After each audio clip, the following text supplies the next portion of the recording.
Eu quero lembrar aqui, né, o que é o nosso discipulado, lembrando a todos, o que é que a gente está fazendo durante, não as terças-feiras, mas durante esse período que o Senhor nos tem dado para conviver.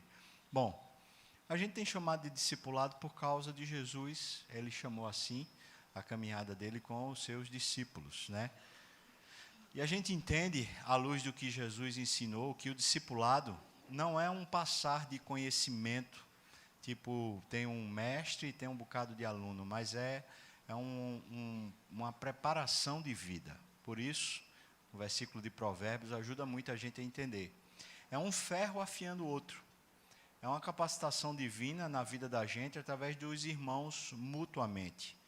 Então, irmãos, o desafio do discipulado não é participar das aulas apenas, mas é aproveitar as aulas como um encontro, aproveitar também as atividades da igreja, aproveitar o que Deus nos dá na vida, fora da igreja também, tudo isso ser usado por Deus para nos aperfeiçoar, para nos aprimorar, né? Um ferro afiando o outro ferro. Então, qual é o objetivo? É um crescimento integral para servir melhor o Rei da Glória, através de encontros semanais de estudo bíblico, de leitura da Palavra de Deus e de livros cristãos, de oração, de serviço no mundo e na igreja, para crescimento do reino de Deus, da comunidade e da comunhão. Vamos trocar isso de uma forma, trocar em miúdos isso. O que é que se busca no discipulado? Primeiro, um aperfeiçoamento pessoal, ou seja, quem está querendo estar no discipulado, está buscando isso, um aperfeiçoamento pessoal do relacionamento com Deus. Segundo, um aperfeiçoamento pessoal, não é coletivo, não é da igreja, mas é da pessoa, dos seus relacionamentos interpessoais. Terceiro, um aperfeiçoamento pessoal também dos seus dons espirituais. Quarto, mais uma vez, um aperfeiçoamento pessoal da vocação. Para que é que eu vivo? O que é que Deus me chamou e me colocou aqui na terra para fazer? O quinto, aí é um aperfeiçoamento da igreja, através dos líderes que discipularão outros discípulos. Ou seja, à medida que a igreja começa a afiar o outro, na medida que um começa a ser bênção na vida do outro, a igreja começa a ser abençoada, e muito abençoada. Sexto, um aperfeiçoamento que acontece da visão, isso aqui é amplo, ou seja, o indivíduo que está caminhando com Cristo passa a ver melhor a vida, a própria vida, mas também a comunidade da fé passa a ver melhor Deus e o que é que Deus tem para si, para essa comunidade. E o sétimo, um aperfeiçoamento da missão. Fica muito mais claro por que é que a gente está vivendo e por que é que a gente está fazendo o que a gente tem para fazer. As obrigações, as tarefas, as muitas atividades. Missão, aqui é essa responsabilidade entregue por Deus para nós. Então, o que é que Deus entregou para a gente fazer? Ele entregou fazer discípulos de todas as nações. Como a gente discipula? A gente discipula no que Deus tem nos dado para viver. A gente discipula no trabalho, a gente discipula na família, a gente discipula na igreja, a gente discipula onde Deus colocar a gente para viver. Ou seja, entender melhor, aperfeiçoar o nosso senso de missão. Uma vez que a perspectiva de Jesus é essa, é só essa. Ou seja, se Deus lhe enviar, sei lá, para a África, você vai lá para fazer discípulo. Mas se Deus lhe envia para o hospital, para você ser médico, Deus envia você para o hospital lá para você ser médico, para você fazer discípulo. Então, pouca diferença faz, no sentido da missão, faz muito pouca diferença qual o local. Tanto faz aqui como na África, tanto faz no hospital, como também se fizer em Beverly Hills. Faz muito pouca diferença em relação ao como fazer. O como fazer a gente faz através do discipulado. Essa é a meta que a gente busca. E quais são os compromissos que são assumidos por quem está no discipulado? Vou lembrá-los. E para aqueles que não estavam aqui, começam hoje, então como é que a gente funciona? A gente faz essa caminhada, né, faz esse processo durante 3 anos e meio. E a gente entende, claro, que coisas podem acontecer durante 3 anos e meio na vida de qualquer um. Então tem gente que começa e não termina o processo aqui, sei lá, no meio do caminho, depois de 6 meses a pessoa desiste, pode ser, né? Ou a pessoa diz, olha, não dá tempo agora porque nasceu um filho, não dá tempo agora porque alguém ficou doente, não dá tempo agora porque meu emprego está me tomando tempo demais. Eu sei lá. O fato é que, depois de um tempo, pode ser que algum saia, outro saia, outro saia. A gente não tem nenhum problema a respeito disso. O nosso pacto aqui é que o compromisso que a pessoa que está aqui faz não é um compromisso com a igreja. Preste atenção, por favor, preste atenção. Não é um compromisso com a igreja. Não é um compromisso com o pastor. Você não deve satisfação a mim a respeito da sua presença aqui. Não deve. E nem deve satisfação à igreja da sua presença aqui. Não deve. O seu compromisso é só e exclusivamente com Deus. E Deus sabe o que é que você está vivendo. Então, Deus sabe se você está passando por um momento que está difícil, não está conseguindo. Deus sabe. Deus sabe se é preguiça também, não é? Deus sabe. Não é verdade, irmão? Deus sabe. Então, é com Deus, não tem nada a ver com a igreja, não tem nada a ver com as pessoas, não tem nada a ver comigo. Esse compromisso é com Deus e veja só, é porque você quer, não é porque a igreja quer que você faça. A gente, claro, a gente quer servir você como igreja.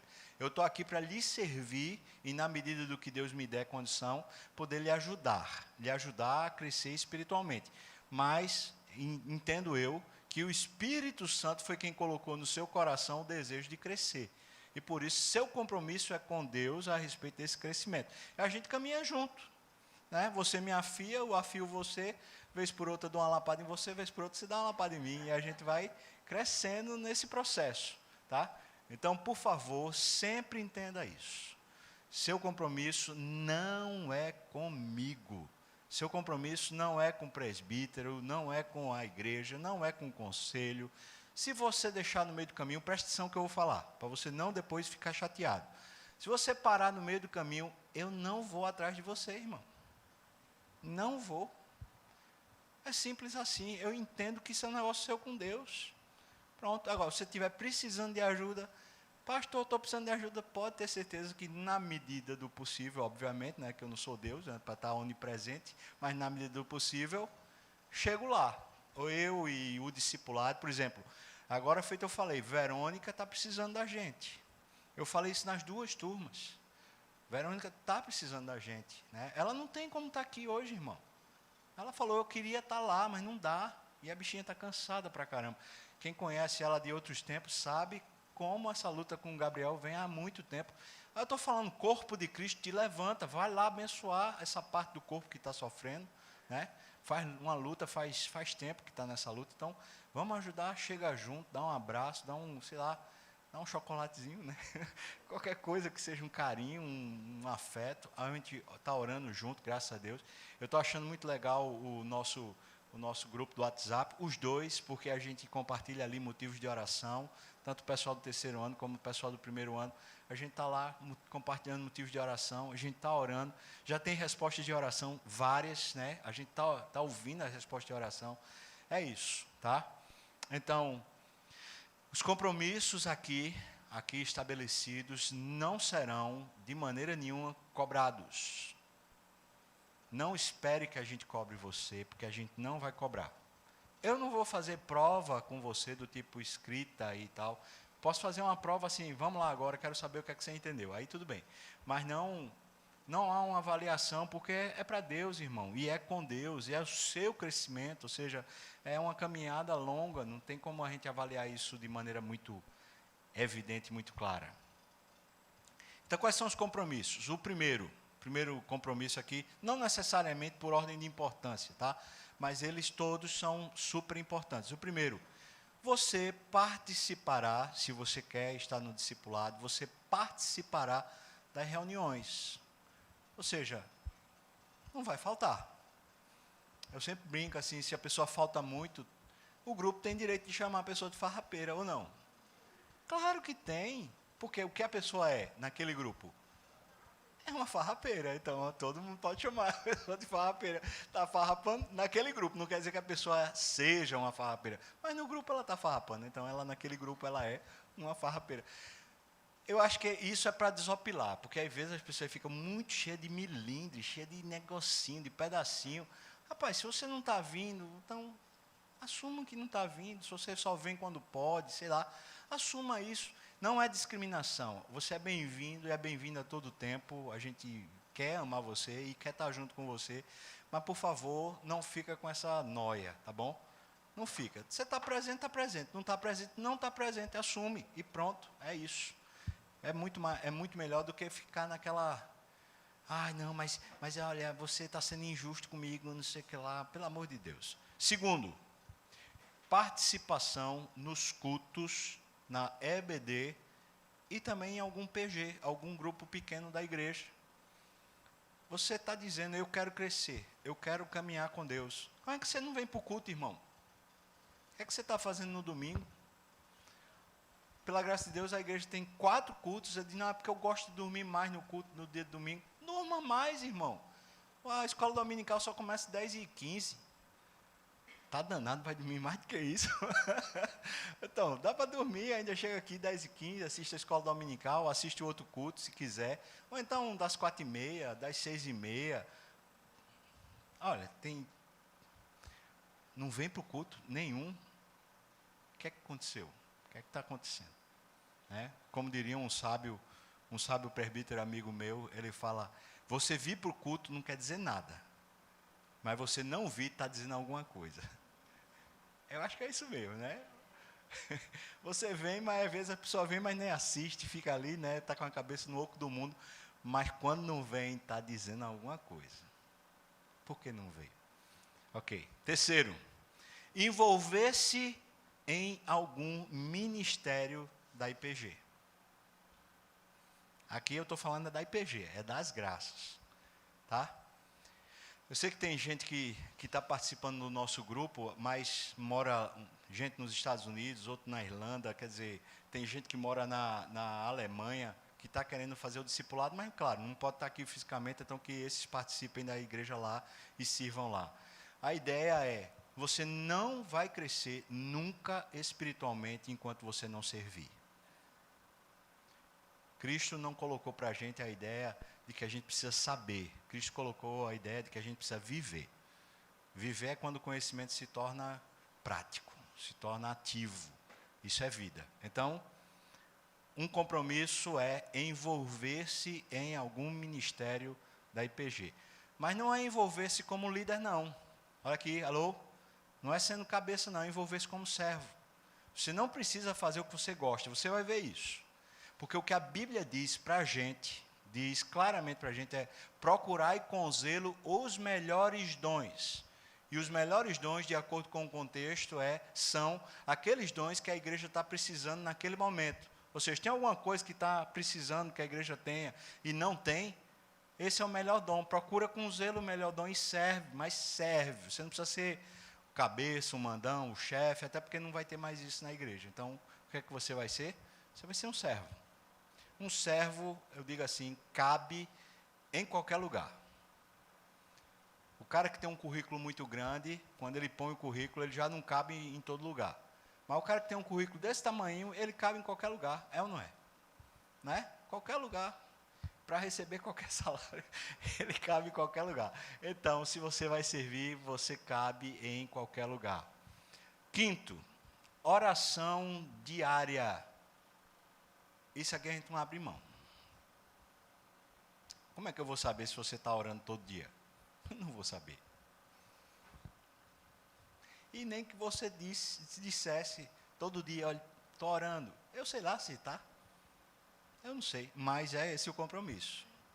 E sexto, leitura bíblica diária, oração diária. E sexto, leituras adicionais de livros que serão indicados, como a gente indicou aí no período das férias, 2 livrinhos, não foi?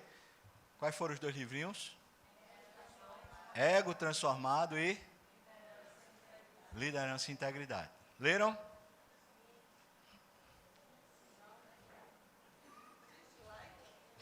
Dislike ou like? Leram, irmão? Mais ou menos, né? Sei lá. Bom, uma coisa, irmão, que eu digo e volto a dizer e quero continuar dizendo e afirmando para você. Se Jó é a leitura bíblica, né? Jó é a nossa leitura bíblica durante esse período de férias, né? Mas eu digo, volto a dizer e preciso continuar lhe dizendo. Se o nosso discipulado, se a nossa caminhada aqui é com Jesus, você precisa e nós precisamos ler a Bíblia todo dia e orar todo dia. O que eu tenho por certo é que se você conseguir, pela graça de Deus, aprender a fazer isso sistematicamente, diariamente, e isso se tornar um hábito, isso vai abençoar a sua vida para o resto dela. Porque muitos dos cristãos, isso é estatístico, eles não leem a Bíblia, conquanto se chamem cristãos. Então, ler a Bíblia e orar diariamente. Quando é que isso vai ser cobrado? Bom, às terças-feiras, vez por outra, eu vou lembrar aqui. Mas não vou perguntar, você fez? Não vou. Bem que eu podia, não era? Só para fazer vergonha, não era não? Fulano, estava em casa, você fez. Na frente de todo mundo, não vou fazer não. Né? É só brincadeira, irmão. Mas você precisa, se é que você está querendo participar mesmo. Quais são os elementos essenciais do discipulado? Bom, é o seu compromisso, uma vez que você está dizendo eu quero. Segundo, a sua lealdade, ou seja, isso faz parte de você. Isso não é uma coisa que faz parte do outro, mas faz parte de você. Você será leal. Terceiro, a sua sinceridade. Ou seja, você não vai ficar maquiando a sua história, nem a sua vida, nem a sua responsabilidade. Quarto, verdade uns com os outros. Porque se a gente vai afiar um ao outro, às vezes um amigo, uma pessoa que está mais próxima, quando a gente vê que a coisa está, sei lá, está se perdendo, se pervertendo, a gente tem que chamar a atenção um ao outro, ajudar um ao outro. Ou não? É ou não é, irmão? É. E pela graça de Deus é bom que seja assim mesmo, né? Vou falar aqui uma história com você agora. Nosso irmão amado Beto estava lá de férias. Quando ele voltou, a gente deu uma caminhada e Beto tinha umas duvidazinhas e falou assim, queria conversar sobre isso, isso e isso comigo. Na verdade, ele era preocupado com o meu coração e foi lá pastoreando meu coração, afiando. Glória a Deus, irmão, ou não? Sim ou não? É isso, a gente precisa disso. Todos nós precisamos disso. Não precisamos? Precisamos. Então, verdade uns com os outros. E o quinto, longanimidade. Longanimidade é a capacidade que você tem de continuar tendo fôlego, mesmo quando não tem mais ar. Ou seja, pessoa que para no meio do caminho, perdeu o ânimo, perdeu a capacidade. Longanimidade quer dizer um ânimo que é longo, ele continua até não querer mais. É isso, irmão. Como é que vai ser nossa caminhada? 1 ano e meio nós trabalhamos a questão da integridade. A gente está aqui exatamente nesse módulo, o pessoal do primeiro ano. No segundo ano, a gente tem a questão do ministério, a questão da vocação. No terceiro ano, é a questão dos relacionamentos interpessoais. Essa é a nossa caminhada. Dúvidas? Dúvidas? Dúvidas? Nenhuma dúvida? Não sei o que foi que aconteceu. Deu um upgrade aqui. Ok. Pessoal do terceiro ano quiser ir, vai com Deus.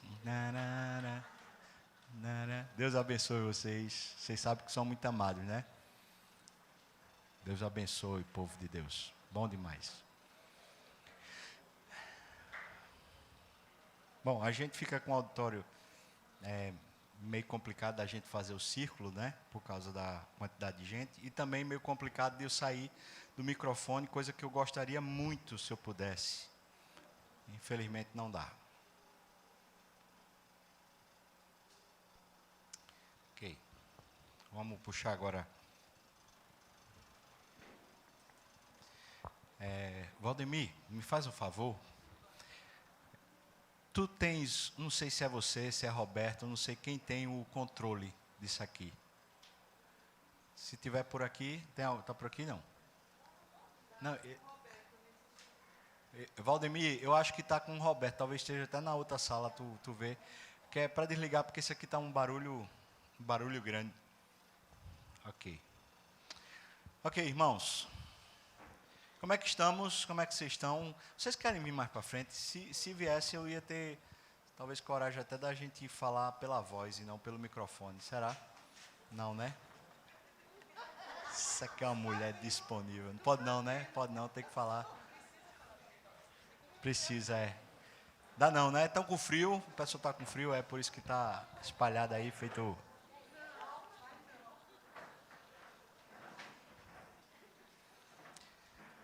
Como é que vocês estão? Como é que foi aí esse mês de férias, o mês de julho, o mês que a gente não teve os nossos encontros aqui? Para mim foi um mês bem atarefado e bem cansativo. Não, é para desligar, porque ele está um barulho grande. Obrigado, viu, Valdemir? Joia. E disse Deus, haja paz. E houve paz, né? É incrível. Barulho, meu Deus. Vocês estão bem? Tá? Mais ou menos, está bem. Vamos manter, né, nossa caminhada de oração. Então, vamos lá. Quem está chegando hoje, eu queria pedir uma coisa para você, os que estão começando agora, eu queria pedir para você depois, impreterivelmente, você procurar a nossa secretária para ela lhe inserir, caso você queira, claro, participar, lhe inserir no grupo, tá? E aí eu vou aproveitar e vou fazer o seguinte. Caso você saiba de alguém que não está vindo mais mesmo, eu queria pedir para você falar com essa pessoa e a gente até dar uma sondada no próprio grupo, dos que porventura não estejam mais vindo, não podem vir, não querem vir, sei lá, para a gente tirar, não? O que é que você acha? Fica um grupo cheio demais, né? A gente tiraria do grupo do WhatsApp aqueles que não querem. Não quer, tá bom, está na bênção sem problema, sem prejuízo, né? Mas aqueles que querem entrar, querem fazer parte, né, que estão aqui, por favor, procura a Bruna. Assim que acabar, Bruna, fica de pé de novo, para ninguém ter dúvida de quem é Bruna. Bruna é essa aqui. Já pegou e está passando? Pronto, ela já está passando, então... se você sabe e tem alguma, sei lá, alguma mulher que não pode vir, né, só pode ser mulher, tá? Amanhã de manhã também tem o discipulado com mulheres que não podem estar à noite aqui, às vezes por causa de criança, às vezes por outra questão, e podem estar de manhã. Então, de 8 horas da manhã na quarta-feira, tem a continuação, o mesmo estudo que tem aqui na terça-feira, tá? Mas aí fica com Ju, não fica comigo não, tá bom? Porque só vai mulher, fica chato eu ir, né? Não é? Imagina, só tem mulher e eu estou lá naquele meio, eu ia morrer de vergonha, né? Mas o assunto lá é o mesmo, a caminhada é no mesmo pé, então dá para caminhar bem, tá bom? É isso. A gente vai organizar o grupo do WhatsApp e aí a gente vai seguindo adiante a partir do grupo do WhatsApp, tá? Continuar pedindo aquilo que eu já pedi, né? E a gente fez por outro, lembra, no grupo do WhatsApp. A gente evitar aquelas postagens que não tem a ver com o grupo, não tem a ver com o interesse do grupo, ou seja, aquela figura bem bonitinha, bom dia, né? Boa noite, agora vá dormir com os anjos e tal. Manda pessoalmente para as pessoas, mas não manda no grupo não, tá bom? Ou então, eu assisti aquele vídeo tão lindo do Discovery, uma onça pintada, uau! A pessoa bota lá, não bota não.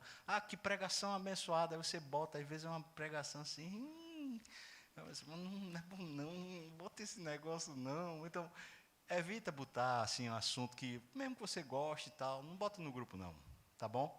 Você tem alguma coisa que você quer falar, alguma coisa que é motivo seu de oração, você quer que o grupo esteja intercedendo, pronto, coloca lá, tá bom? Além disso, a gente coloca as coisas da igreja. Então, por exemplo, vai ter retiro de mulheres, o retiro da própria igreja, as atividades da igreja, que diz respeito ao próprio discipulado. Ok? Tá bom, irmãos? Fica claro para todo mundo, né? Para evitar que a gente tenha algum... Mas, normalmente, assim, quando acontece alguma coisa aqui ou ali no grupo, aí a gente, no particular, Bruna vai lá no particular e fala com a pessoa dizendo, olha, faz isso não e tal. Né, Bruna? É o jeito. Onde é que a gente está? A gente está no 5º ponto dessa caminhada. A gente vem em Gênesis desde o capítulo 1. A gente está entendendo quem a gente é a partir da Bíblia. quem somos, a nossa identidade a partir da Bíblia, não a partir de outra fonte qualquer, seja ela qual for. A gente vem caminhando nesse processo, descobriu que a gente é a imagem de Deus, a gente começou a entender melhor o que é que significa isso. A gente viu as consequências da queda na vida da mulher, na vida do homem. A gente viu as consequências ontológicas também da queda para o ser humano como um todo. A gente viu lá Caim e Abel, depois a gente viu Noé, depois a gente viu o pacto que foi feito lá com Noé, e tudo isso dentro dessa esfera, dessa ideia da integridade. Quem é que eu sou? Quem é que eu sou a partir da Bíblia? Depois a gente estudou aqui a Babel. Você lembra da Babel? Lembra? Riquíssimo o entendimento de Babel, até porque Babel é um assunto que começa no Gênesis e só termina no Apocalipse, ou seja, esse é um assunto bem importante para a gente entender as Escrituras, né? Depois de Babel, a gente entrou na história de Abraão, e a gente entendeu que a identidade de Abraão foi afirmada por Deus mesmo antes de Abraão fazer qualquer coisa. Ou seja, Abraão aprenderia a viver conforme a sua identidade. E esse é o exemplo do que somos. Por favor, preste atenção aqui, irmão. Esse é o exemplo do que somos. Nós somos dito por Deus a partir da cruz. O que somos, Ele diz quem somos a partir da cruz. E a gente vai aprendendo a viver conforme o que a gente já é. A gente não vai se tornando nada. Mas a gente vai aprendendo a viver aquilo que Ele disse que nós somos. Se Ele disse que nós somos santos, nós vamos aprender a viver isso por causa da obra de Cristo. O que é isso? Ele fez de tal maneira uma obra na gente que foi mudada a nossa natureza. E uma vez mudada a natureza, por mais que a pessoa ainda tenha um hábito, um costume antigo da maneira pecadora de viver, o que vence é a nova natureza. A nova natureza instalada, ela vai fortalecendo-se cada dia e você vai aprendendo a viver conforme aquilo que você é. Ou seja, você foi feito santo, você vai aprender isso. Não vai aprender isso por obrigação, por imposição, mas é porque houve uma mudança de natureza. Tudo bem? Dá para entender mais ou menos isso? Né? A gente vem caminhando assim, a gente vem tentando entender isso. Então Deus diz para Abraão, pelo menos 4 coisas, logo de cara. Ele fala, você é uma bênção, o verbo ser tu uma bênção. Ele fala, de ti eu farei uma grande nação, e ele está montando a história de Abraão para o Salvador do mundo, e consequentemente para toda a terra, para todas as histórias. Abraão não sabia nem quem era, ele não sabia nem como o mundo existia. E, no entanto, ali Deus já estava determinando o fluxo da vida de Abraão para até hoje, irmãos, para até hoje. Né? Te exaltarei, Deus diz, eu vou dar a você, não apenas uma história, mas uma identidade glorificada. A gente vai falar um pouco sobre isso hoje. Eu vou dar a você uma identidade glorificada. É por isso que Paulo, entendendo esse assunto, ele fala assim, nós vivemos de glória em glória, porque a nossa identidade, aquilo que somos, já foi glorificado em Cristo Jesus. Conquanto, na ressurreição, isso vai se tornar fato no sentido da matéria, mas não fato no sentido do Espírito, porque fato no sentido do Espírito já se tornou. Nós já fomos glorificados em Cristo Jesus. Nós já estamos assentados nas regiões celestiais em Cristo Jesus. Nós já fomos feitos cidadãos dos céus, ou não? Sim ou não, irmãos? Sim. Então, essa verdade que já aconteceu, ela vai se tornar na ressurreição corpórea, conquanto isso já é fato do mesmo jeito que será fato lá. Ou seja, não haverá alteração de natureza e não haverá alteração de estado. O que haverá alteração de corpo. Mas do resto, é o que você já é. Você será o que você já é. Então você não está se tornando, mas você está aprendendo a ser aquilo que você é. Ok? Eu falei aqui, mais ou menos assim. Imagina você olhar para uma criança e falar assim, rapaz, quando crescer vai virar gente. Quer dizer, ela não é gente, não? Ela, quando é criança, não é gente? É ou não é? Tem certeza? Pega uma pequenininha, daquele jeito, não sabe nem falar. É gente. Tão gente quanto adulto. Tem a mesma dignidade. Será? Mas ela não vai aprender a ser gente. Porque ela já é. Ou seja, se ela tivesse que aprender a ser alguma coisa, teria que aprender a ser fora da identidade dela. Então ela teria que aprender a ser um animal. Porque aí ela ia tentar se transformar em alguma coisa que ela não é. Porque ela não é um animal, ela é gente. Então, por favor, vamos esquecer, a gente vai precisar aprender, por isso que a gente fala, na caminhada do discipulado, a gente vai quebrar paradigmas. A gente precisa quebrar aquele paradigma errado dessa santificação progressiva, onde a santificação é um processo de você ir sendo transformado. Você não está sendo transformado porque a obra de Cristo já aconteceu e já foi imputada a você. Alô? Sim ou não? Ou Cristo ainda está precisando fazer? Tá? Helena precisa morrer um pouquinho, um pouquinho. O sangue ainda não era tão bom, mas aí vai vir um sangue azul para poder dar um pipoca 4, vai? Não, irmão, é exatamente isso. É o que ele era antes de morrer, aquela vida que ele viveu. Quando ele morre, ele mata o nosso velho homem e ele entrega para nós aquela vida que ele viveu. É por isso que ele diz, olha, o que eu fiz, outras obras ainda maiores vocês vão fazer. Por quê? Porque é a vida dele em nós. Que não é Paulo quem vai dizer apenas, já não sou eu quem vivo, é Cristo que vive em mim, mas qualquer cristão que entende isso pela fé e não pela competência. Alô? Entendendo pela fé e não pela competência, porque pela competência nem Paulo tinha nada para dar. Paulo diz mesmo que tudo que ele tinha, ele considerou como refúgio, esterco, cocô. O que ele tinha já não servia para Deus, porque ele precisava, era pelo Espírito que Cristo se revelasse no viver da carne dele. E esse viver que vivo na carne, vivo pela fé no Filho de Deus. Não é assim, irmãos? Alô? Tudo bem? Sim? Ok. Então vamos lá. Deus disse, eu te exaltarei. Está dando para ver? Tá? Então vamos lá. Gênesis, a gente vai ler aí a partir do versículo 12, ou melhor, do capítulo 12, a partir do versículo 4, está aqui. A gente vai ler aqui um textinho mais ou menos longo, porque a gente vai até o capítulo 13, versículo 12. Vamos lá. Gênesis, capítulo 12.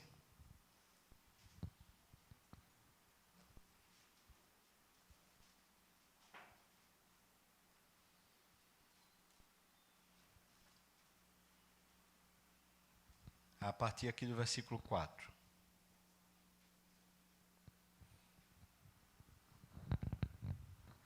Vamos lá.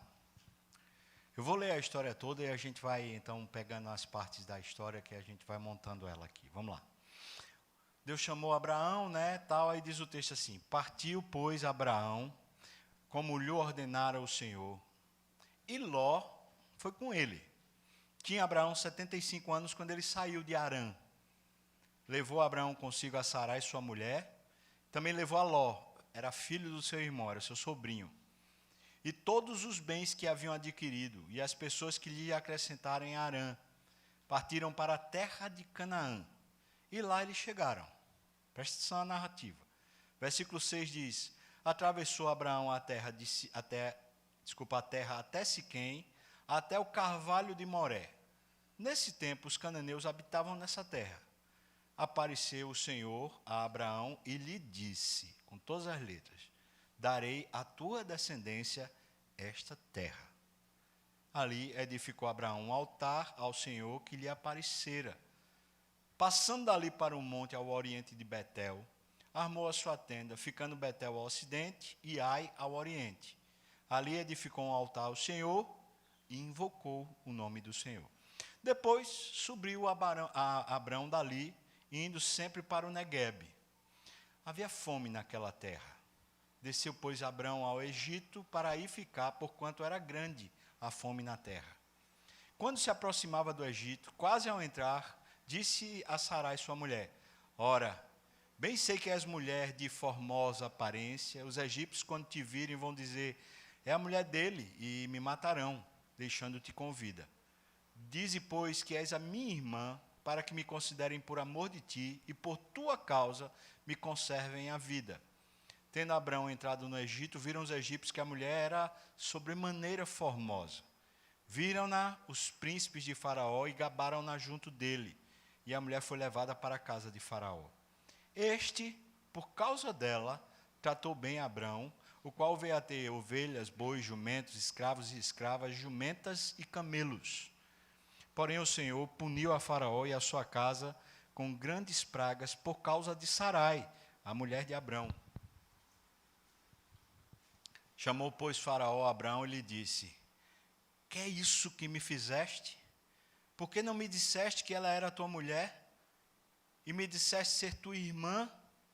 Por isso eu a tomei para ser minha mulher. Ele teve relação com ela.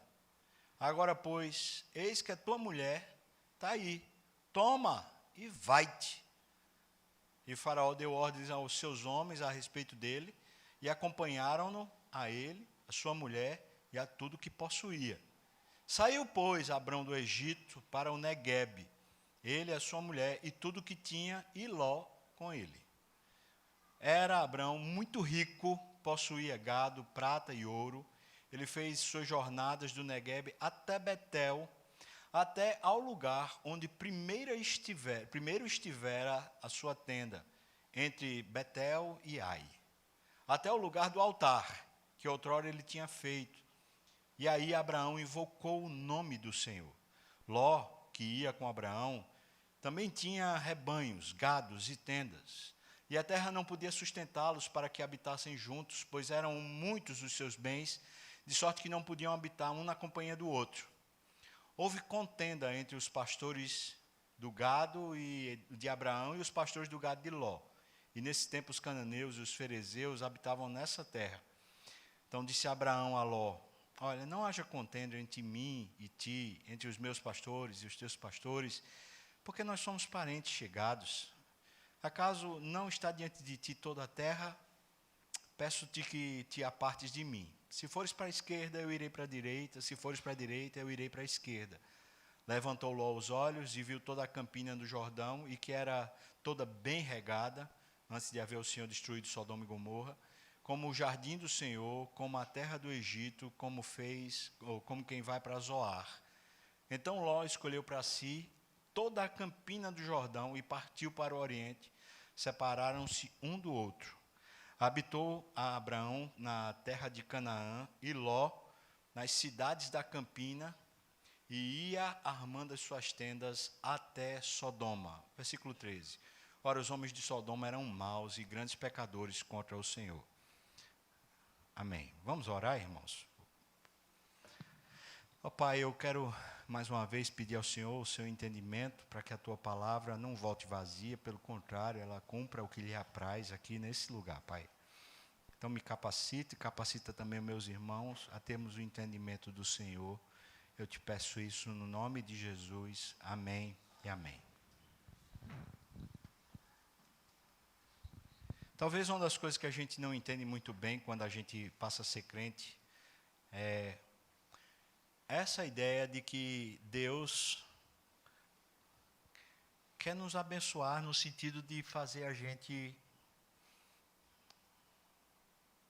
Eu vou usar uma palavra... fazer a gente próspero. A teologia da prosperidade lança a ideia de que a prosperidade será material.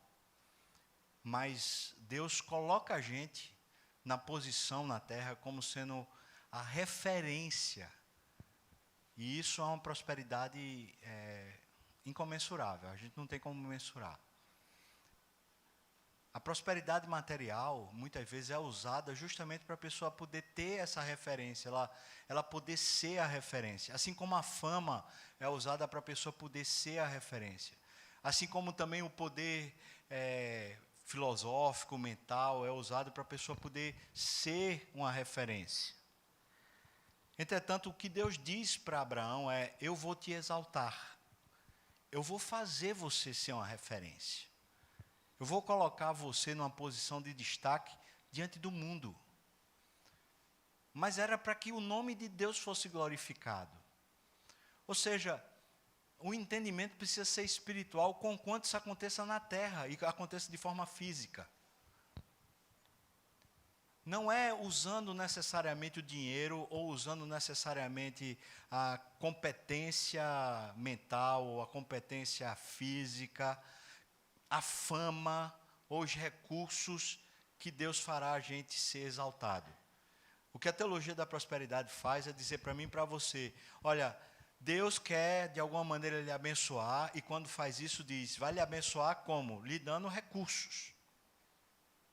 O que Deus diz para nós é que Ele quer nos usar como sendo a referência da pessoa dele na terra, a imagem dele na terra. E quando Ele faz isso, Ele nos distingue de tudo mais. A palavra santidade é exatamente isso, é você tirar do uso comum para um uso especial. Deus distingue os seus, os que foram salvos, para que eles sejam a referência visível do Deus invisível, assim como Jesus era visivelmente o Deus invisível, conquanto ele não estivesse usando a sua divindade para tornar Deus visível, mas ele estava usando justamente a sua materialidade, ou seja, seu corpo e a sua vida, para que Deus fosse visível. O Deus invisível se torna visível à medida que se olha para o homem Jesus. Porque o homem foi feito à imagem de Deus. Alô, irmão, acorda, está aqui comigo sim? Por favor. E isso é uma exaltação, ou seja, a pessoa que é transformada por Deus para ser filho dele e para voltar a viver plenamente aquilo que ela foi feita para ser, ela foi feita para ser a imagem de Deus. Quando de novo Deus possa ser visível através da gente, a gente está acima da mediocridade. Por mais que uma pessoa tenha fama e seja rica, o máximo que ela consegue reproduzir são os ídolos dela, são os ídolos do coração dela. E a humanidade até segue os ídolos. No entanto, um salvo, ele não precisa de nenhum tipo de palco para aparecer, porque quem se revela nele é o próprio Deus. E isso é maior do que o mundo inteiro.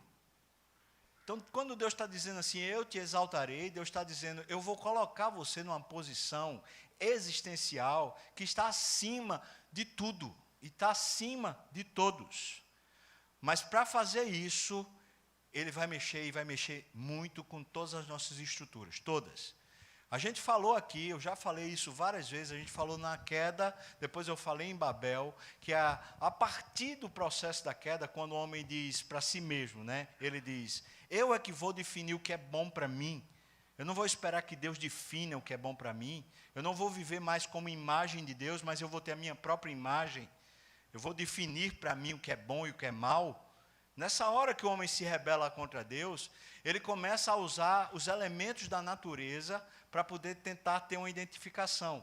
Ele usa o outro ser humano para poder tentar ter uma imagem, ele usa a riqueza, o poder, ele usa a segurança. Vocês estão lembrados disso ou mais ou menos? Lá em Babel, a gente ficou bem claro isso, ou seja, você passa a estruturar a sua vida dentro daquilo que você gostaria que se parecesse com você, ou que você se parecesse com aquilo. Essa construção de identidade humana é idolatria.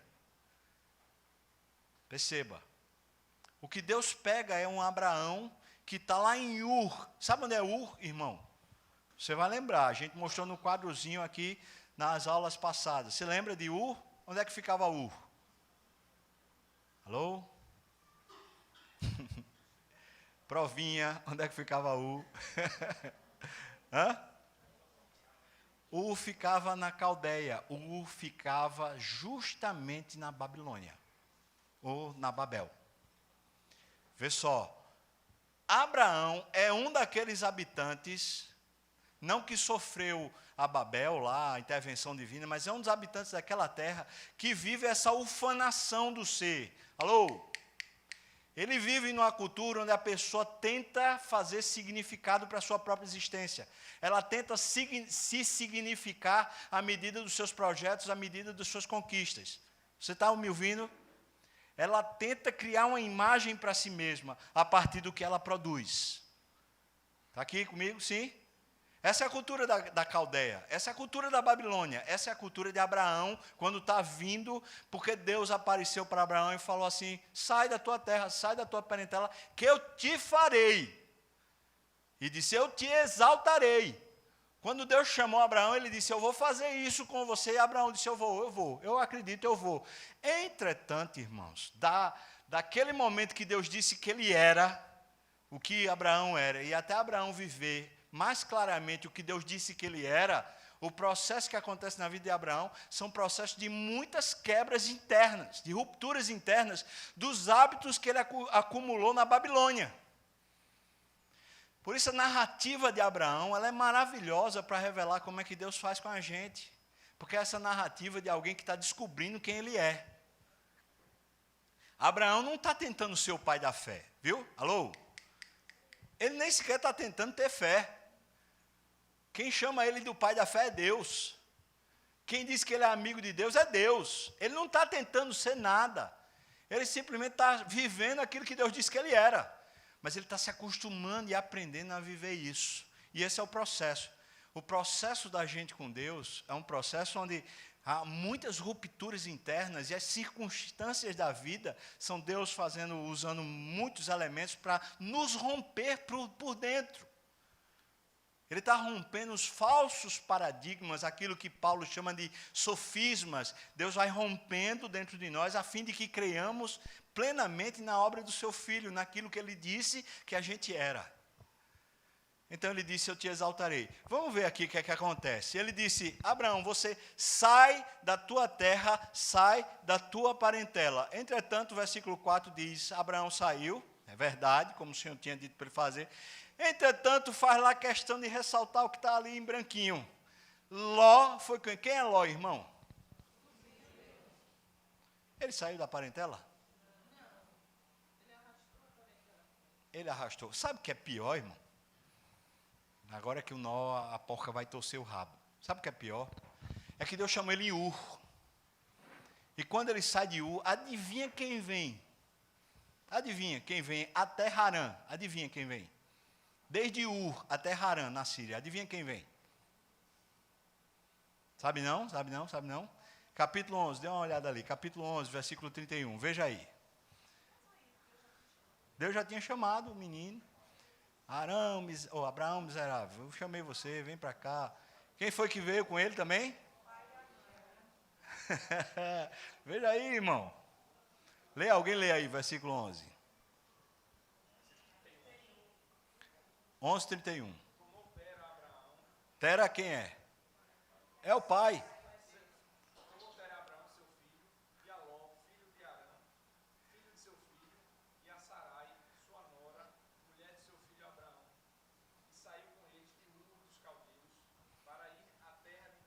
Para ir para onde?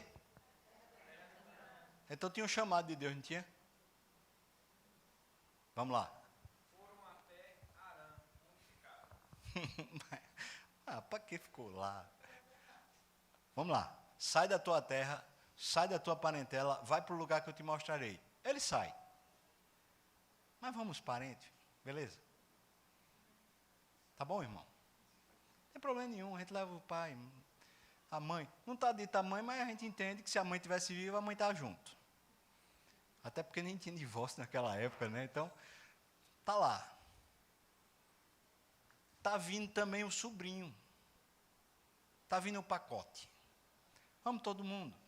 Você relendo o relato do capítulo 11, você vai ver que o outro irmão de Abraão também está lá. Está todo mundo lá. Todo mundo foi para Harã. Quer dizer, o que foi que aconteceu? Uma mudança familiar. Vamos todo mundo agora viver um plano diferente. A turma comprou a ideia de Abraão, só que Deus chamou quem? Mas Deus chamou Terá? Terá, o pai de Abraão. Deus chamou Terá? Chamou não. Deus chamou Ló? Não.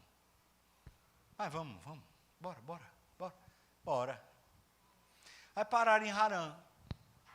Aí você lendo a cronologia, o negócio fica muito interessante. Diz o texto que Terá morreu com 205 anos. Ô velhinho, 205 anos. E diz que Abraão saiu de fato com 75.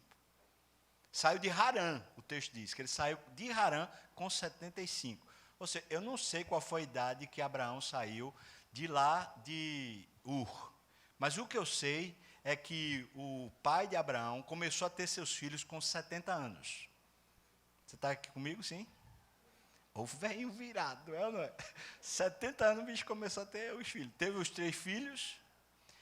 Isso quer dizer que ele sai de lá depois disso. Então, a cronologia vai mostrando para a gente assim, meu Deus, que idade Abraão tinha, eu não sei. Mas eu sei que o pai já tinha muito mais do que 70 anos, quando ele sai de Ur. O pai. Abraão, no mínimo, devia ter uns 30, então o pai já devia ter uns 100. No mínimo. Quando ele sai, mas eu não sei que idade ele sai de Ur, eu não sei, nem a Bíblia fala. Só que ele chega lá em Harã, e ele sai de lá de Harã com 75, faça as contas. Vamos supor, né? O pai teve ele com 70 e teve agora, depois de 75 anos, é a hora que Abraão sai. Quantos anos tem o pai? Quantos anos? 145. Está restando só 60 anos de vida, besteira. 60 anos a mais só. É isso. Só que a gente tem que pensar aqui na idade desse processo, quando ele sai de Ur e vai para... Ou seja, qual é a idade do pai? Eu não sei, mas o que eu sei é que esse processo na vida de Abraão foi um processo longo. Eu estou contando o tempo aqui para você entender que é um processo longo. Tá bem, irmão? Sim ou não? Você está entendendo, né? Deus chama em Ur e ele vem para Harã e tem um processo longo. Esse processo não é rápido. E aqui para nós isso é uma obediência pela metade, ou não é? Era para ir para onde? Sai da tua terra, vai para o lugar que eu te mostrarei. Ele para em Harã. Deus mostrou Harã. Me parece que Terá já queria ir para Canaã. Pelo menos pelo relato. Por que ele para em Harã? Parou no lugar que Deus mostrou? Não. Foi... deixou a parentela? Não. Veja só, é fácil a gente começar a chegar a uma conclusão aqui. Abraão não está pronto para acreditar que a relevância da sua vida será Deus. Ele não está pronto. Ele não está pronto para afirmar sua identidade só a partir de Deus. Ele ainda precisa ter a família para afirmar quem ele é. Você está me ouvindo, irmão, ou não? Ele ainda precisa que a família sirva para ele como sendo um ponto de afirmação. A palavra Abrão significa literalmente pai exaltado. Para ele ser o que o nome dele diz que ele é, ele precisa ter filho, ou não? Alô? Mas ele não tem. O que é que ele faz? Ele tem pai, vem pai. Ele tem sobrinho, ele diz, vem como sendo meu filho. Ele adota o sobrinho Ló, tem um filho e tem um pai que lhe exalta. Pai exaltado. Amém, irmão? Você entendeu ou ficou difícil? Deu bem? A família se torna o ponto onde ele se encaixa. A história dele está vindo da família, não é de Deus. Ele precisava entender quem ele era a partir de Deus e não a partir da sua família. Como é que você aplica isso para você? Hein? Vocês estão com muito sono, é? Muito cansados? Como é que se aplica essa realidade para você? Vou repetir. Abraão tem o nome de pai exaltado. Quer dizer, Abrão. Abraão é o pai de numerosa multidão. Veja, o nome dele é pai exaltado. Para ele ser exaltado, para ele ter segurança de ser quem ele diz que é. Você está me entendendo? A identidade dele. Ele precisa que o pai seja a garantia. E ele precisa de um filho que não é filho, mas que é como filho para poder dizer que ele é pai. Ele está criando, a partir da família, a estrutura da sua identidade. Não é Deus, mas é a família que faz ele ser quem ele é. A identidade de Abraão é a identidade familiar, não a identidade divina. Como é que se aplica isso para você?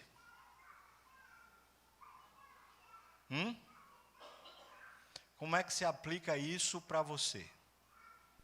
Ou seja, quando você vai dizer que você tem tais e tais comportamentos, tem tais e tais traumas, tais e tais bloqueios, tais e tais capacidades, tais e tais competências, você diz que é por causa do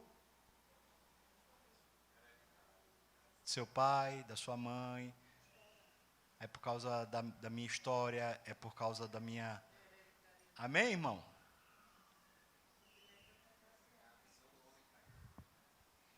Amém? Não, eu sou assim por causa da minha mãe. Amém? Na maioria das vezes se diz assim mesmo. Eu obedeci, minha mãe me ensinou assim, eu vou assim até morrer. Eu sou assim. É isso. E aquela ideia de, por exemplo, pecados hereditários, você já deve ter ouvido falar, né? Maldições hereditárias. Deus está dizendo, Abraão, eu vou dar a você o seu nome, eu te exaltarei. Mas Abraão não está conseguindo se livrar da estrutura que o tempo todo exaltou ele. Ele precisa romper com a família. Deus está dizendo, sai da tua... Não é rompimento de briga não, irmão, pelo amor de Deus, tá? Mas sai da tua parentela, Abraão. Sai. Você é uma pessoa que eu defino, não seus pais definem. Quem define você é meu filho na cruz. E não seus pais. Porque eu e você nascemos em pecado nos concebeu os nossos pais. Ou não, irmão? O máximo que tem, que poderia dizer quem você é, a sua natureza pecaminosa, que você, se é salvo, você deixou essa natureza morta na cruz, ou não? Nosso velho homem não foi crucificado com Cristo, ou não foi? Então, como é que se explica o comportamento e as interjeições da nossa vida a partir da família? Mas eu não estou falando só da família passada, não, e da família que vem, da esposa, do marido, que a gente diz que é alguma coisa a partir disso. Se afirma socialmente, se afirma emocionalmente, se afirma a partir da família. Não se afirma a partir do que Deus diz que você é, mas se afirma a partir dos filhos, se afirma a partir do esposo, da esposa, se afirma a partir de ser ou não ser casado, se afirma a partir disso, dessa relação familiar. Não se afirma a partir da obra da cruz, mas se afirma a partir dessas competências relacionais. E é tão incrível porque tem gente que, por exemplo, não casa e a pessoa se sente muito mal, como se estivesse devendo a vida toda porque não casa. E outros que casam só para poder se dizer que é. Mas o casamento é um fiasco.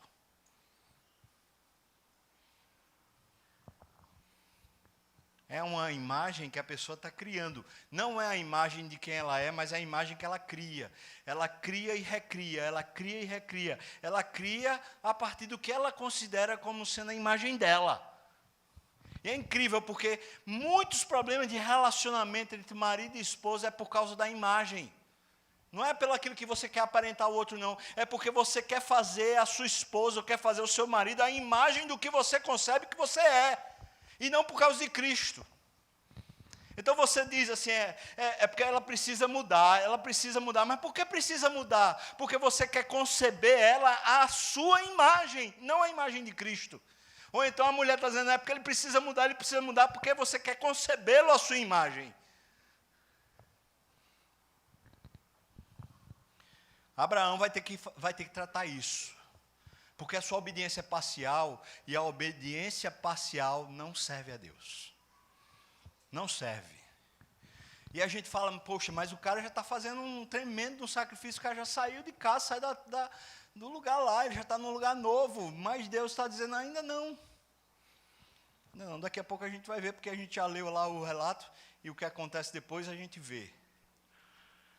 Versículos 12, versículos 7 a 9, veja o que é que diz aqui. Versículos 7 a 9. Diz o quê? Apareceu o Senhor a Abraão e lhe disse, eu vou dar a você essa terra. Vou dar à sua descendência essa terra. Não é isso que diz, irmão? Versículo 7. Então, Abraão vai lá e edifica um altar. E faz isso para o Senhor. O altar é o lugar onde você sacrifica. O altar é o lugar onde você adora. Ele foi lá e disse, eu vou adorar a Deus, aqui é a terra. Tá bom. Versículo 8 diz, passando dali. Por que Abraão vai passar dali, irmão? Deus não disse, é aqui o lugar? Vai passar por quê, Abraão? Volta, é aqui o lugar. Não, ele passa. Aí ele vai para o monte e tal, arma sua tenda, edificou ali. De novo, edificou o quê? Um altar. Não, vou adorar a Deus. É a vida de muita gente que não vai se relacionar com Deus, mas vai o tempo todo se relacionar com a religião. Não, vai ali e faz um altar. Vai ali e faz um altar. Ali dou uma oferta, ali eu dou um serviço na igreja, vou ali e faço um negócio para Deus, eu faço um negócio para Deus. Abraão está fazendo esse negócio. Mas Deus disse, aqui é a terra que eu vou dar à sua descendência. Aí ele disse, mas eu vou ali um pouquinho mais à frente. Seguiu. Versículo 9, veja o que é que ele diz. Depois, seguiu Abraão dali. Ô Abraão, ô demente, onde é o local, Abraão?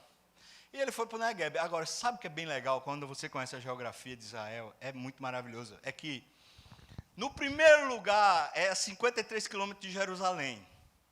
Esse é um lugar fértil. E é bonito pra caramba. O segundo lugar, ele já está pertinho de começar a pegar o deserto. E ele ainda está procurando a terra. Ele está procurando um lugar melhor. Procurando um lugarzinho mais confortável. Ele está procurando um lugarzinho onde ele se sinta exaltado. Porque é essa identidade que Abraão tem para si. Não é aqui eu te exaltarei, mas é aqui eu sou um pai exaltado. É o que eu sou. Então ele vai seguindo. Eu pensei aqui, a obediência parcial, né? Veja, esta é a terra, fica aqui, Abraão. Mas a constante mudança mostra que ele tem uma inquietação e ele constantemente está buscando alguma coisa melhor. Alguma coisa que seja mais significante para ele. Não tem satisfação em Deus, nem tem satisfação no que Deus disse a seu respeito, mas é o que ele vai ainda conquistar. Amém, irmão? Achar um lugarzinho melhor? Vou achar um lugarzinho um pouquinho melhor.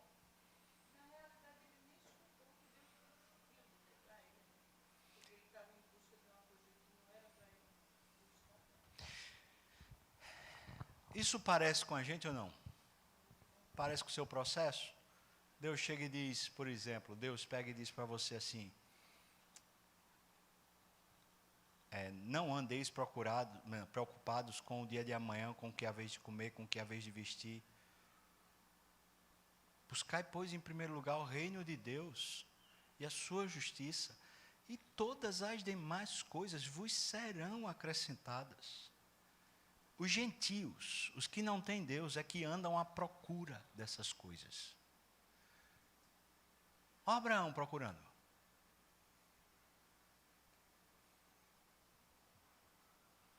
Aí você diz, não, mas eu estou procurando o meu sustento.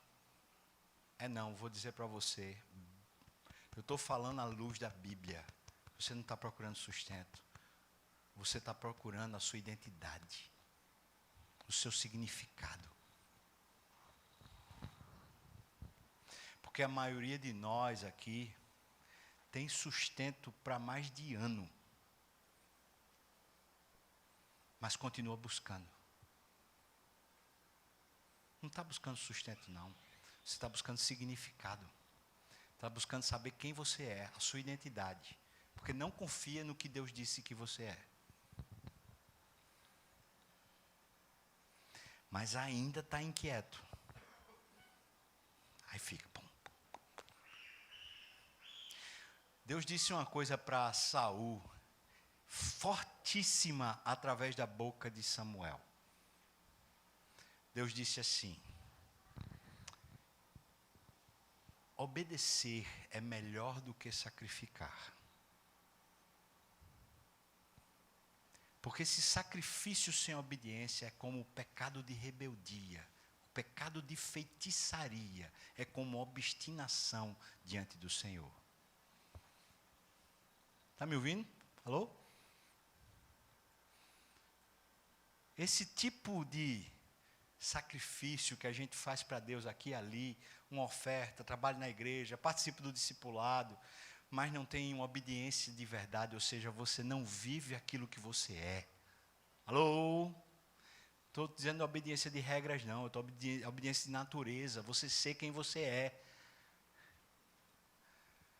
Isso é como obstinação, isso é rebeldia. É o tempo todo tentando se fazer ser o que você não é. Ou você é gentil? Alô? Você é gentil, irmão? É ímpio para andar à procura disso? Veja o que é que acontece. Capítulo 12, versículos 19 e 20. Veja Deus agindo. O faraó chega para Abraão e fala assim: você me disse que ela era sua irmã, e por isso eu a tomei para ser minha mulher. Sabe o que acontece? Quando a gente vive nessa loucura de tentar se fazer ser, a gente põe em risco a nossa própria vida e a gente começa a pôr em risco todos os que estão conosco, a nossa família, a nossa história e as pessoas que estão ao nosso redor. A mulher de Abraão, a Sarai, o faraó a tomou para ser esposa. Agora me diga uma coisa, qual é o homem que toma uma mulher para ser esposa e não deita com ela? Me diga. Me diga. Fica só olhando. Ah, você é bonita demais. O que é que você acha? Vai ou não vai haver de fato? Agora imagina Sarai, irmão. Você consegue imaginar? Lá o texto de 1 Pedro diz que ela ainda chamava Abraão de Senhor. Ele merecia umas tapas dela, não merecia não? Mas ela chamava ela de Senhor e disse para as mulheres, tudinho da igreja: aprenda o exemplo de Sara. Você que é Deus. Olha o exemplo, irmão. Agora imagina você, moça, imagina você, mulher. Seu marido um frouxo, procurando o tempo todinho status, procurando todo o tempo todinho se afirmar, vai e fica nessa busca desenfreada pelo próximo lugar, pelo próximo ponto, pelo próximo... E chega e põe a família toda em risco. Aí, de repente, você está tendo que dormir com uma pessoa. Qual a mulher que aceitaria isso?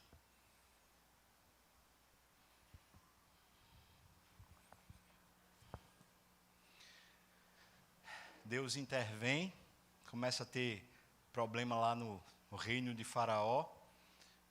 Faraó pega Abraão e fala: agora, pois, toma a tua mulher e vai-te daqui, por favor.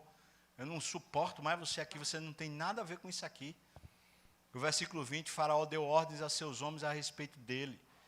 Faraó disse: vai e acompanha ele, para ter certeza se ele sai daqui dessa terra. Pois ele não é bem-vindo aqui não, ele está amaldiçoando a nossa terra, está destruindo a nossa terra. Acompanharam-no, a ele, a sua mulher, e a tudo o que ele possuía. Versículo 3 e 4 do capítulo 13 diz: ele fez as suas jornadas, a jornada dele com a esposa, até o Neguebe, até Betel. Veja o que é que o texto diz aqui em vermelho. Até o lugar onde ele primeiro estivera sua tenda. Entre Betel e Ai. Versículo 4. Até o lugar do altar que outrora tinha feito. Aí Abraão invocou o nome do Senhor. O que é que Deus está fazendo com Abraão? Volta para o lugar. Volta, está ensinando Abraão, irmão. Está quebrando ele. Mas está quebrando forte, ou não está, irmão? Presta atenção. O que é que você acha que foi o casamento de Abraão a partir daqui? O que é que você acha? Alô, acorda, não dorme agora não. O que é que você acha que foi o casamento de Abraão a partir do Egito? Foi um mar de rosa, foi ou não foi? Como é que você acha que Sarai olhava para Abraão a partir daqui? Como é que você acha que ela olhava para ele? Amorzinho da minha vida. Ou ela pegava uma pedra e fazia assim, Senhor. O que é que você acha? Como é que você acha que Abraão olhava para Sara pensando, rapaz, ela dormiu com um homem? Como é que você acha? Ele não tinha nem que pensar, porque se foi ele. Tinha que pensar assim, Áurea.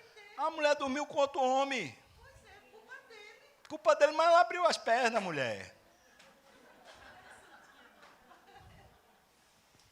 Como é que você acha que ficou essa relação, irmão? O que você acha? É porque para ele foi besteira, mas fosse com você, hein? O que é que você ia fazer? Me diga. Isso é uma crise relacional profunda. Você não acha que a partir daqui houve uma profunda crise dentro de Abraão e Sara?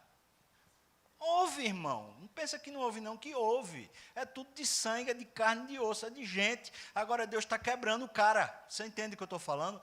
Deus está insistindo com ele a respeito de quem ele é. Você é o que eu estou dizendo que você é. Não o que você faz você ser. Não é o que você conquista que torna você, mas é o que eu digo que você é. Isso é identidade, irmão. A nossa identidade é uma conquista divina, é Deus insistindo a respeito de quem a gente é e nos quebrando para que creiamos plenamente naquilo que Ele diz que nós somos. E Ele quebra às vezes com coisas duras, usando os nossos erros e nos quebrando através dos nossos erros. Você está me ouvindo, irmão, ou não? É porque ele abandonou Abraão. Abraão, peraí, pela misericórdia, tu vai dar a tua mulher. Agora vai-te embora, não tem mais nada a ver comigo não. Você acha que Deus fez isso com Abraão? Fez não, irmão. Mas deixou a coisa acontecer para quebrar Abraão. Deus já tinha dito, esse cara vai ser o pai da fé. Esse cara vai ser exaltado. Esse cara vai ser o exemplo para multidões e multidões. Depois a gente vai ver no próximo estudo que Deus muda o nome dele para esse pai de multidões. Mas ele será exaltado. Eu te exaltarei, Abraão. Eu vou colocar você em evidência para todos os povos. Eu vou fazer isso, não você, Abraão. Quando Abraão está tentando ter o status, quando ele está tentando ter a identidade afirmada pela família, ele está quebrando absolutamente tudo da vida dele e dos que estão ao seu redor. Porque não vive pela fé, mas vive pela sua própria esperteza, ou pelo seu próprio cabedal, pela sua própria competência, fazendo a sua imagem a partir de si e não crendo na imagem que Deus confirma que Ele é, a partir do que Deus faz. Veja que fé é a certeza das coisas que se esperam e das coisas que não se veem. Isso é fé, mas é certeza, ou não? Tiver dúvida, é fé? Não. Mas como eu posso ter certeza de uma coisa que eu ainda não vejo e de uma coisa que eu estou só esperando? Eu só posso ter certeza porque aquele que afirmou não falha. Se ele afirmou alguma coisa a meu respeito, então eu posso crer que é, mesmo quando eu não vejo, mesmo quando eu não consigo, ainda é porque é ele que disse que é, não porque eu consiga. Ou não? Isso é tremendo, irmão. Deus está começando a quebrar Abraão. O texto diz, então, versículo 6 do capítulo 13, diz assim, e a terra não podia sustentá-los. Eles chegaram até a terra de volta, até o lugar do altar, lembra? Acabamos de ler, não foi? Chegar de volta ao altar. Aquele primeiro que Deus tinha dito, essa terra aqui, lembra? Lembra, irmão? Olha Deus puxando de volta a história. Aquele primeiro, esse aqui é o local, fica aqui. Pronto, ele ficou. Aí agora a terra não podia sustentá-los. O que é que você acha? Deus está faltando com sustento, irmão? Alô? Deus está sendo infiel. Essa é a terra, mas não tem pão para todo mundo. Amém? Aí veja o que é que acontece. A terra não podia sustentá-los para que habitassem juntos. Porque eram muitos os seus bens, de sorte que não podiam habitar um na companhia do outro. Sabe quem não podia habitar na companhia de Abraão? Adivinha?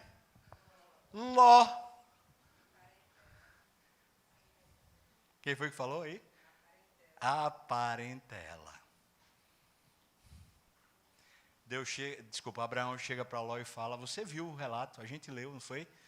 Ló, por que a gente vai arengar? Por que os pastores da gente vão arengar?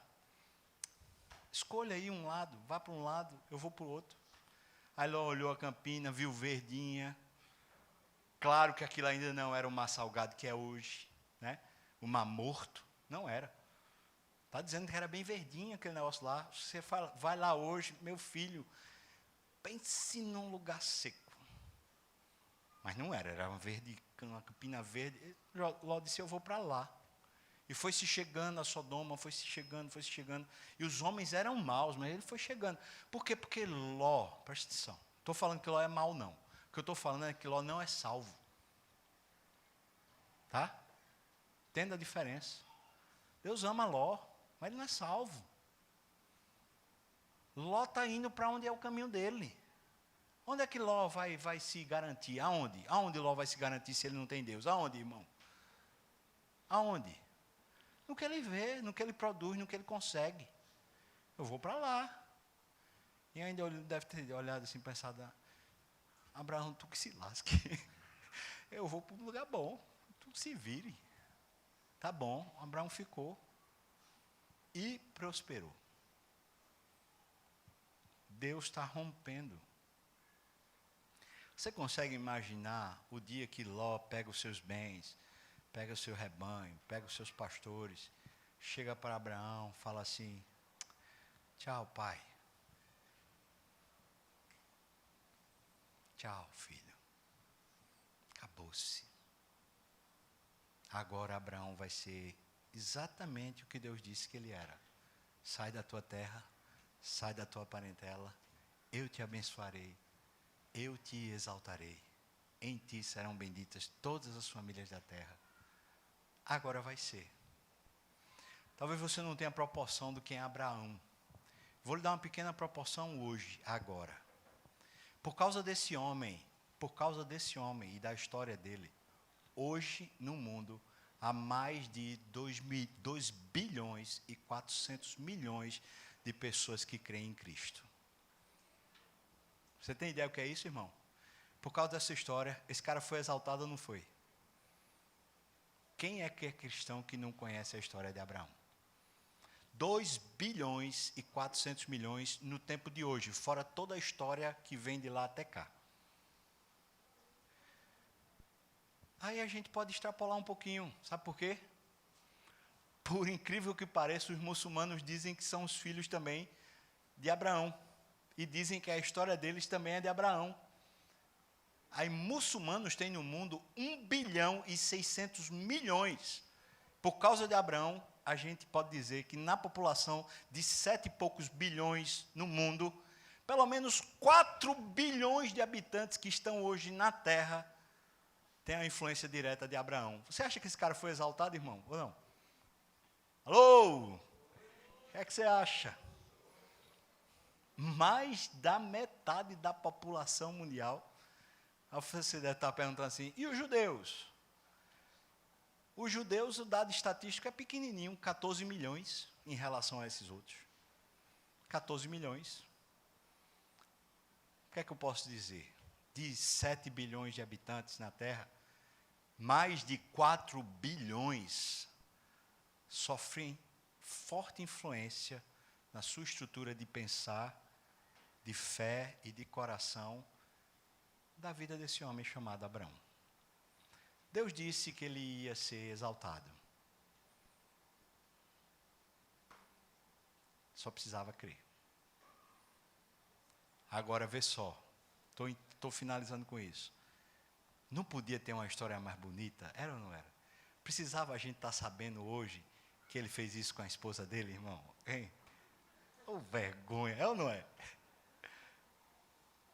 Mas a gente está sabendo. Sabe por quê? Para mostrar para a gente que quando Deus diz alguma coisa a nosso respeito, aquele que fez a promessa é fiel. E Ele o fará. Se Ele chama você de filho, Ele chama você pelo nome. Ele faz de você filho. Ele faz de você imagem de Deus. Não é você quem se faz. É Deus quem faz você ser a imagem dele na terra. Não é o que você consegue fazer, é o que ele disse a seu respeito que se faz ser na terra a imagem dele. Está lá escrito em Atos 1:8. Recebereis poder ao descer sobre vós o Espírito Santo e dareis testemunho. Amém, irmãos? Amém. Não diga amém, porque não é dareis. Sereis. Você é testemunha de um Deus vivo na terra. Você vê Ele agir. Testemunha é aquele que vê, testemunha é aquele que ouve, testemunha é aquele que está presente na hora do fato. Mas a testemunha não é o protagonista. Você está ouvindo o que eu estou falando, irmão? Ou não? Testemunha não é protagonista. A testemunha vê. O que Deus disse que faz, Ele faz. E está fazendo hoje. Está fazendo na minha vida e vai fazer na sua, se você for chamado por Ele. Por isso, eu queria só concluir dizendo assim, você tem vivido como, irmão? Você tem vivido ainda buscando o tempo todo alguma segurança, alguma fundamentação para você, se afirmando, sei lá, na sua estrutura familiar, se afirmando nos seus ganhos, nos seus status, nas suas buscas, nos seus empreendimentos, nas suas conquistas pessoais, como Abraão? Perceba que o que ele fez, Deus teve que destruir. Você está me ouvindo, irmão, ou não? O que ele fez, Deus teve que destruir, porque não é isso. Não é o que você faz. Mas na hora que você se entrega, Deus faz. E faz infinitamente mais. Glória a Deus. Amém. Vamos seguindo, né, irmão? Sim? Terça-feira que vem, se Deus quiser. Tamo junto. Vamos orar? Tem um lanchinho ali. Obrigado pelos que trouxeram o lanchinho. Deus abençoe muito a todos, tá bom? Senhor, Tu sabes a nossa história muito, muito bem. A forte influência que recebemos dos nossos pais, da educação que tivemos em casa, na escola, na família maior, nos amigos, na igreja, em todo lugar, Pai. E é muito difícil para nós, como foi para Abraão, romper simplesmente com tudo isso e passar a simplesmente viver pela fé. Obrigado porque o Senhor não desiste, mas à medida que conhecemos a Tua palavra, nos ajuda a nos debruçarmos, a nos submetermos com mais facilidade ao Teu projeto, ao Teu plano, às Tuas interrupções, às coisas que o Senhor tira de nós, às coisas que o Senhor coloca na nossa vida. Nos ajuda, Senhor Deus, a nos voluntariarmos diante de Ti, dizendo, seja feita a Tua vontade, e nos entregarmos obedientemente a tudo o que o Senhor quiser, Pai. Livra-nos do tropeço, por favor, Pai. Abençoa lares, abençoa casas, famílias, vidas aqui representadas, que o Senhor guarde e abençoe, Pai. Em nome de Jesus, amém, Senhor. Amém, irmãos. Bom demais. Estamos juntos.